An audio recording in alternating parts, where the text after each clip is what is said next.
आज का हमारा पाठ है नादान दोस्त। यह अध्याय आपकी हिंदी की पाठ्य पुस्तक वसंत भाग 1 का तीसरा अध्याय है। यह कहानी मुंशी प्रेमचंद जी द्वारा लिखी गई है, जिन्हें कहानी सम्राट के नाम से भी जाना जाता है। जैसा कि नाम से ही पता चल रहा है, नादान दोस्त। यह कहानी एक नादानी के बारे में है। कई बार बच्चे अपनी नादानी में ऐसे काम कर जाते हैं जिनके परिणाम का उनको पता नहीं होता, और जब पता चलता है तो बहुत देर हो चुकी होती है। यह कहानी भी कुछ ऐसी ही है। इस कहानी में भाई बहन की बाल सुलभ नादानी का वर्णन किया गया है। ठीक है, इसमें 2 बहन भाई हैं, केशव और श्यामा। अब हम पाठ पढ़ते हैं। केशव के घर कार्निस के ऊपर एक चिड़िया ने अंडे दिए थे। ठीक है, तो कार्निस क्या होता है? जो घर का की कंगनी। कार्निस को क्या बोलते हैं? कंगनी। जो घर के आगे छज्जा भी बोलते हैं जिसको। ठीक है, कंगनी। उसके ऊपर चिड़िया ने अंडे दिए थे। केशव और उसकी बहन श्यामा दोनों बड़े ध्यान से चिड़िया को वहाँ आते जाते देखा करते थे। ठीक है, दोनों बहन भाई चिड़िया को वहाँ आते जाते देखा करते थे। सवेरे दोनों आंखें मलते कार्निस के सामने पहुँच जाते और चिड़ा और चिड़िया दोनों को वहाँ बैठा पाते। दोनों हर रोज़ सुबह आंखें मलते ही उठते ही कार्निस के सामने पहुँच जाते और चिड़ा और चिड़िया दोनों को वहाँ बैठा पाते। उनको देखने में दोनों बच्चों को न मालूम क्या मज़ा मिलता था। उन दोनों को देखने में केशव और श्यामा को पता नहीं क्या आनंद आता था। दूध और जलेबी की सुध भी न रहती थी। दोनों के दिल में तरह तरह के सवाल उठते थे। उन दोनों को देखने के लिए वो इतने उत्सुक रहते कि उनको दूध और जलेबी भी याद नहीं रहती थी। दोनों के दिल में तरह तरह के सवाल उठते उस चिड़िया और चिड़ा को देखकर, और उन अंडों को देखकर उनके मन में तरह तरह के सवाल उठते थे, क्योंकि उन्होंने पहली बार अंडे देखे थे। अंडे कितने बड़े होंगे, किस रंग के होंगे, कितने होंगे, क्या खाते होंगे, उनमें से बच्चे किस तरह निकल आएंगे। तो क्या क्या सवाल उठते थे उनके मन में अंडों के बारे में, कि अंडे कितने बड़े होंगे, अंडे किस रंग के होंगे तथा कितने होंगे, क्या वो खाते पीते होंगे। ठीक है, बच्चों के पर कैसे निकलेंगे, उनका घोंसला कैसा है। लेकिन इन बातों का जवाब देने वाला कोई नहीं। उनकी इन बातों का जवाब देने वाला कोई नहीं था। न अम्मा को घर के काम धंधों से फुर्सत थी, न बाबूजी को पढ़ने लिखने से। ठीक है, क्योंकि उसकी माँ पूरे दिन घर के कामों में लगी रहती थी और उसके पिता पढ़ाई लिखाई के काम में लगे रहते थे। तो उनके सवालों का जवाब देने वाला कोई नहीं था। वो आपस में ही एक दूसरे के सवालों का जवाब दे दिया करते थे। श्यामा कहती, क्यों भैया, बच्चे निकल कर फुर से उड़ जाएंगे। श्यामा कहती कि भैया, बच्चे निकलते ही फुर करके उड़ जाएंगे क्या। फिर केशव विद्वानों की तरह जवाब में गर्व से कहता, नहीं री पगली, नहीं पगली, पहले पर निकलेंगे। उनको पर क्या होती हैं? पंख। पहले उनके पंख निकलेंगे, बगैर पैरों के बेचारे कैसे उड़ेंगे। ठीक है, श्यामा बच्चों को क्या खिलाएगी बेचारी। ठीक है, तो श्यामा क्या कह रही कि चिड़िया बच्चों को क्या खिलाएगी। केशव इस पेचीदा सवाल का जवाब कुछ न दे सका। केशव इस उलझन वाले सवाल का जवाब नहीं दे पाया। इस तरह 3-4 दिन गुजर गए। इसी तरह 3-4 दिन बीत गए। दोनों बच्चों की जिज्ञासा दिन दिन बढ़ती जाती थी। जिज्ञासा क्या होती है? जानने की इच्छा। ठीक है, तो इन सवालों का जवाब जानने की इच्छा उनकी बढ़ती जा रही थी। अंडों को देखने के लिए वे अधीर हो उठते। अधीर मतलब उत्सुक, अधीर उत्सुक। अंडों को देखने के लिए वो उत्सुक हो रहे थे। उन्होंने अनुमान लगाया, उन्होंने कल्पना की कि अब जरूर बच्चे निकल आए होंगे। बच्चों के चारे का सवाल अब उनके सामने आ खड़ा हुआ। ठीक है, उन्होंने अनुमान लगाया कि अब तो बच्चे निकल आए होंगे अंडों में से, और अब उनके सामने क्या सवाल खड़ा हो गया, बच्चों के चारे का। ठीक है, कि उनको क्या खिलाया जाए। चिड़िया बेचारी इतना दाना कहाँ पाएगी कि सारे बच्चों का पेट भरे। वो दोनों सोच रहे थे कि बेचारी चिड़िया इतना दाना कहाँ से लाएगी कि उन सारे बच्चों का पेट भर सके। गरीब बच्चे भूख के मारे चूं चूं करके मर जाएंगे। ये गरीब चिड़िया के बच्चे बेचारे भूख के कारण चूं चूं करके मर जाएंगे, ये दोनों सोच रहे थे। इस मुसीबत का अंदाज़ा करके दोनों घबरा उठे। उन दोनों को यह बहुत बड़ी मुसीबत लग रही थी और दोनों इन बातों को सोचकर घबरा उठे। दोनों ने फैसला किया कि कार्निस पर थोड़ा सा दाना रख दिया जाए।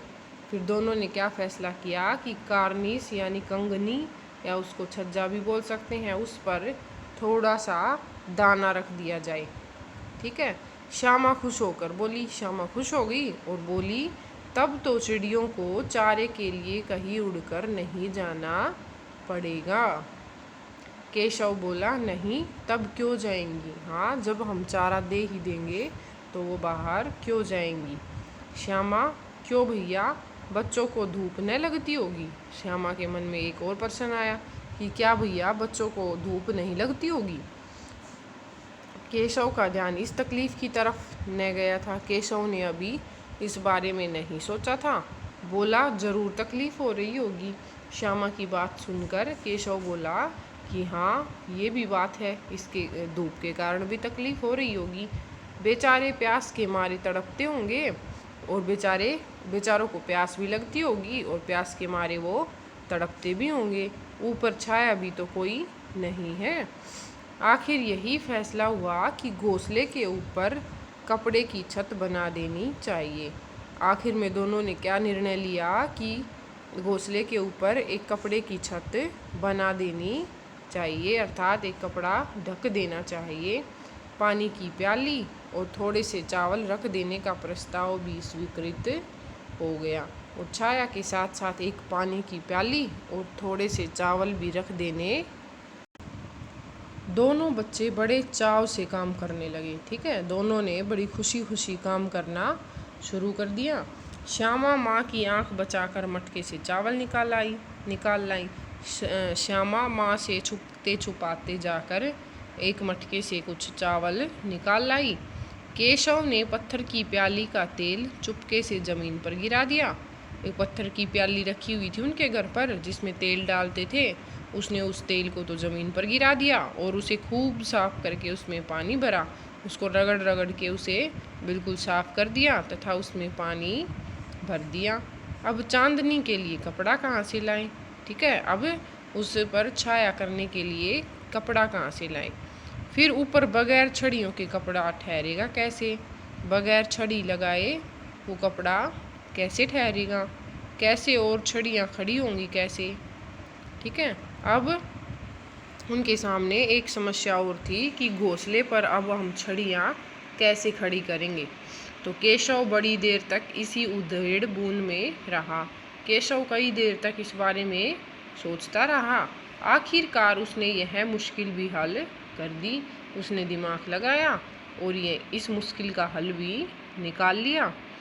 श्यामा से बोला, जाकर कूड़ा फेंकने वाली टोकरी उठा लाओ। उनके घर में एक कूड़ा डालने की एक टोकरी थी टूटी फूटी। उसने कहा कि वो टोकरी उठा लाओ। अम्मा जी को मत दिखाना, लेकिन अम्मा जी को दिखाना मत, अम्मा से छुप कर लेके आना। दोनों ये काम क्या कर रहे थे? अम्मा से छुप कर रहे थे। श्यामा, वह तो बीच से फटी हुई है, उसमें से तो धूप न जाएगी। तो श्यामा ने कहा कि वह टोकरी तो बीच से फटी हुई है, उससे तो आर पार धूप निकलेगी। केशव ने झुंझलाकर कहा। तो केशव गुस्सा हो गया और उसने गुस्से से कहा, तू टोकरी तो ले आ, मैं उसका सुराख बंद करने की कोई हिकमत निकालूंगा कि तू उस एक बार टोकरी ले तो आ, मैं उसका सुराख भी बंद करने का कोई उपाय निकालूंगा। हिकमत क्या होता है? उपाय। हिकमत उपाय या तरीका, ठीक है। हिकमत उपाय या तरीका। श्यामा दौड़कर टोकरी उठा लाई। केशव ने उसके सुराख में थोड़ा सा कागज ठूस दिया। जहाँ से टोकरी टूटी हुई थी ना, वहाँ उसने कागज ठूस दिया और तब टोकरी को एक टहनी से टिका कर बोला, उस टोकरी को एक टहनी से टिका दिया और बोला, देख ऐसे ही घोंसले पर उसकी आड़ कर दूंगा, तब कैसे धूप जाएगी। ठीक है, कि उसको ढक दूंगा ऐसे ही घोंसले पर, तब तो धूप नहीं जाएगी। श्यामा ने दिल में सोचा, भैया कितना चालाक है, कितना दिमाग चलता है इसका। आगे गर्मी के दिन थे, बाबूजी दफ्तर गए हुए थे। ठीक है, अम्मा दोनों बच्चों को कमरे में सुलाकर खुद सो गई थी, लेकिन बच्चों की आंखों में आज नींद कहाँ। बच्चों को नींद नहीं आ रही थी, बच्चे चिड़िया के अंडों के बारे में ही सोचे जा रहे थे। अम्मा जी को बहलाने के लिए दोनों दम रोके आंखें बंद किए मौके का इंतजार कर रहे थे। वो इस इंतजार में थे कि अम्मा सो जाए और हम उठ के चल दें। जो ही मालूम हुआ कि अम्मा जी अच्छी तरह से सो गई, दोनों चुपके से उठे और बहुत धीरे से दरवाजे की सिटकनी खोलकर बाहर चले गए। जैसे ही उनको पता चला कि अम्मा को नींद आ गई है, दोनों चुपके से उठे और कुंडी खोली दरवाजे की और बाहर चले गए। दोनों दरवाज़ा खोलकर बाहर निकल आए और अंडों की हिफाजत की तैयारियां होने लगी। हिफाजत मतलब सुरक्षा, तो अंडों की सुरक्षा की तैयारियां छुप छुप कर होने लगी। केशव कमरे से एक स्टूल उठा लाया। केशव कमरे से एक स्टूल उठा लाया, जैसा कि यहाँ पर चित्र में दिखाया गया है स्टूल। लेकिन जब उससे काम न चला तो नहाने की चौकी लाकर स्टूल के नीचे रखी और डरते डरते स्टूल पर चढ़ गया। स्टूल से काम नहीं चला, वहाँ तक स्टूल पर चढ़कर उनका हाथ नहीं पहुँचा तो नीचे एक नहाने की चौकी और लगा दी और डरते डरते उस स्टूल पर चढ़ गया। श्यामा दोनों हाथों से स्टूल पकड़े हुए थी। श्यामा ने दोनों हाथों से उस स्टूल को पकड़ रखा था। स्टूल चारों टांगे बराबर न होने के कारण जिस तरफ ज़्यादा दबाव पाता था जरा सा हिल जाता था। ठीक है, तो स्टूल की चारों टांगे बराबर नहीं थी, एक टांग उसकी छोटी थी, तो जिस तरफ ज़्यादा दबाव होता वो हिल जाता। उस वक्त केशव को कितनी तकलीफ उठानी पड़ती थी, यह उसी का दिल जानता है। जब वो स्टूल हिलता तो केशव को डर लगता और जो उसको तकलीफ होती वो सिर्फ केशव ही जानता था। दोनों हाथों से कार्निश पकड़ लेता और श्यामा को दबी आवाज़ से डांटता।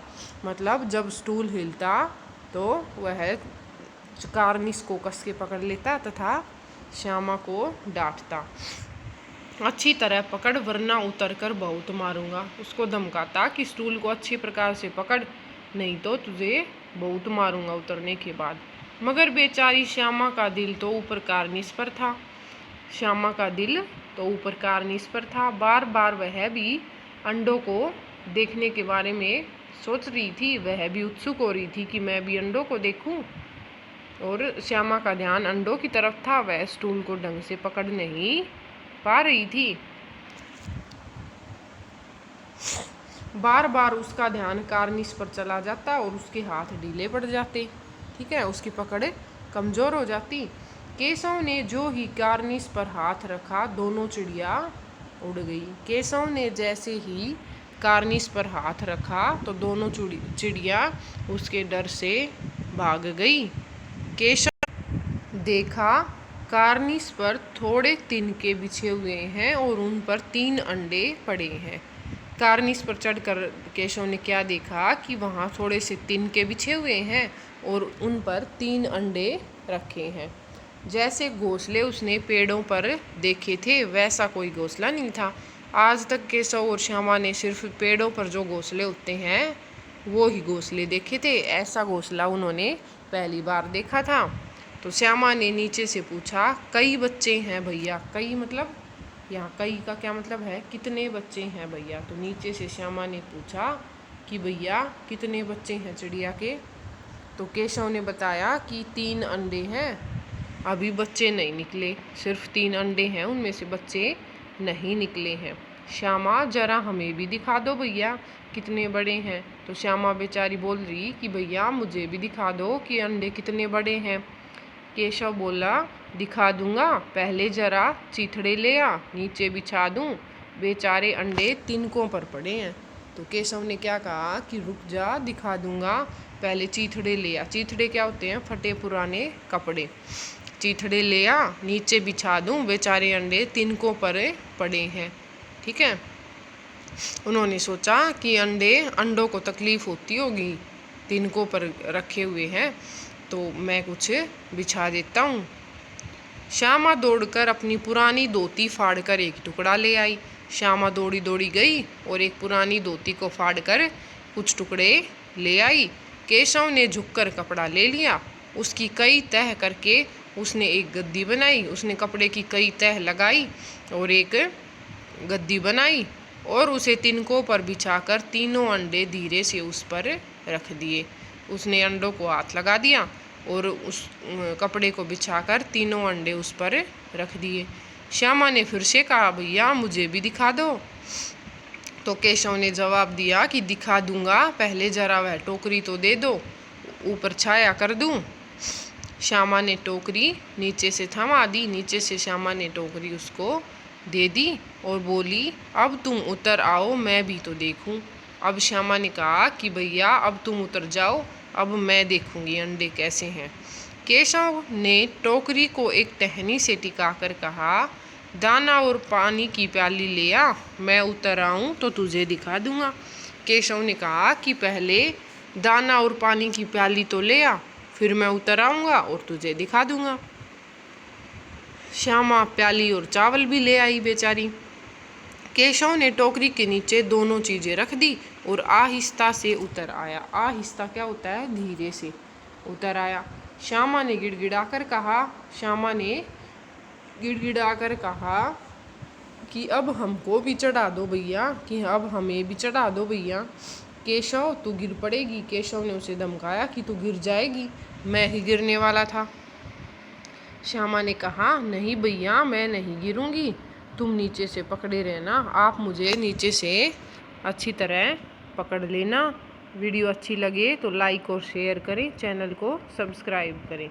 आधा भाग हम दूसरी वीडियो में पढ़ेंगे।